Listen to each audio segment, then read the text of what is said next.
I'm making this video to tell you that the day has finally come when we must expose The Witcher 3 for the atrocious and overrated excuse for a game that it truly is. Now, to the most loyal members of my audience, this should come as no surprise. For years I've worked hard to ensure that you all understand just how awful the characters in The Witcher 3 are, but today we're putting the final nail in the coffin. So do we talk about the story or the gameplay first? Frankly, I don't know which is worse. The Witcher 3 has arguably the most uninteresting, uninspired, dull, boring and repetitive combat system I've ever seen. You can dodge and fast attack your way through the entire game, you can kill the final boss naked using one button, and you can beat a literal immortal with a small blackjack. Enemies offer very little in terms of variety, and the same goes for your talents and abilities. On the surface, it appears as though you have a decently large pool of possible builds, but you'll quickly find yourself reverting to the same cookie-cutter combos over and over again. Things like your crossbow or your big, flashy explosives seem cool at first, but very soon you realize that they actually suck, just as the game itself, and you're back to the same old grind. Also, let's not forget that combat is not the only issue. Oftentimes, you can't even walk straight. The movement response can be so weird, such that you'll find yourself slipping off edges, taking wrong turns, and frankly, feeling sluggish most of the time. Couple that with the fact that there's a candle you can light or extinguish next to every interactable object, and it's a recipe for disaster. Speaking of slipping off edges and disasters, did we mention the fall damage? Stop. Hear that? Rats. You got nothing to fear. What the sandwich fuck is this? Aren't Witchers supposed to be superhuman? Andrzej Sapkowski would have survived that fall. If only you could at least ride your horse and save yourself all that trouble. But somehow, riding is even worse. Your horse, who has the most ridiculous name, gets stuck everywhere. You wouldn't even notice certain obstacles until you realize they're blocking your way. Every fence, shrub, rock, or a bridge becomes an annoyance to the point where you just end up running on foot to preserve your sanity. Until you die to fall damage, that is. And you might find the horse riding whimsical and cute, and even the devs themselves dedicated a quest in Blood and Wine to celebrate your quirky horse, which would have been fine if the quest didn't mess up the lore with needless contradictions. They already ruined High Vampires, now they had to ruin Salt too. What else can you do?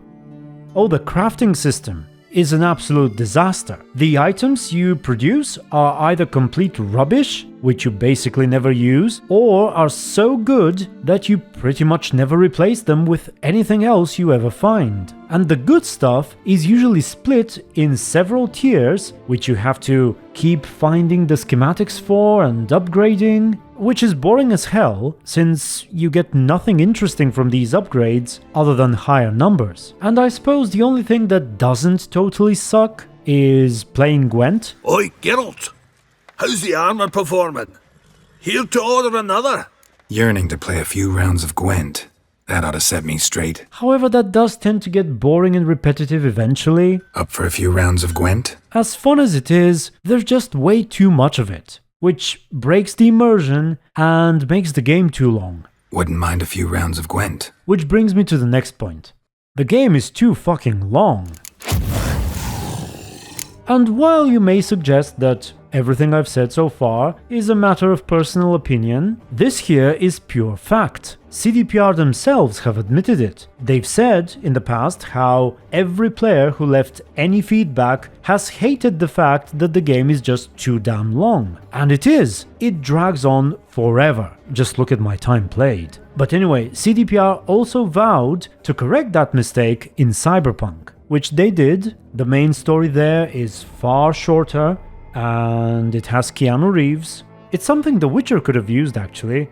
Just cut out all of the nonsense and put Keanu Reeves in it. He could have been Witcher John, or maybe Baba Yaga the Fourth Crone. And now that I mentioned the crones, we should really talk about how terrible the story is in The Witcher 3. Actually, the plot that involves the Ladies of the Wood in Velen is possibly the only tolerable part, which you normally go through first, and from there it's all downhill. You go to Novigrad, it's crowded, convoluted, messy and boring, and it takes way too long. And of course you have to suffer the presence of Triss, who is the most horrible character ever. I made a whole video about that. Die. Oh, and not to mention the brain-dead ending of the Radovid assassination plot. Absolutely ridiculous piece of storytelling. Then we've got Skellige, which does not drag on and on as much, unless that is, you choose to visit every damned question mark on the map and realize it was all a boring chore and you've wasted your time, which in turn can make it even worse than Novigrad, I suppose. And speaking of that, you have to suffer Yennefer in Skellige, and she's arguably even worse than Triss. I've got a whole video on that matter too. My oh my.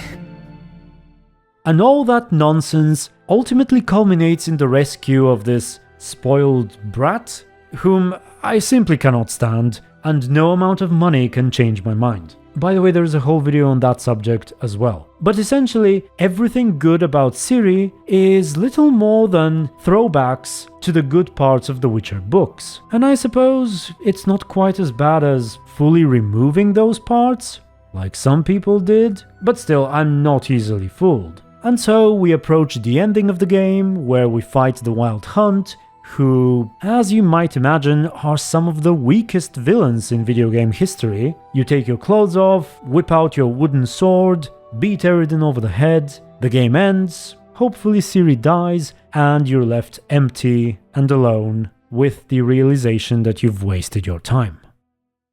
Finally, I have for you an honest warning. Despite all of its painfully obvious downsides, there is something odd, inexplicable even, about The Witcher 3. Some aspect of it that ensnares you and holds you in its grip relentlessly. It gives you no peace, forces you to keep coming back to it, and to resist every rational urge to move away from it and onto something else. And so once again, I warn you, especially if you haven't yet played the game, don't. As for me, it is too late. Even now, it spreads its tendrils through my very core, and I fear that I shall be free of it nevermore. No, that's exactly what we're looking for.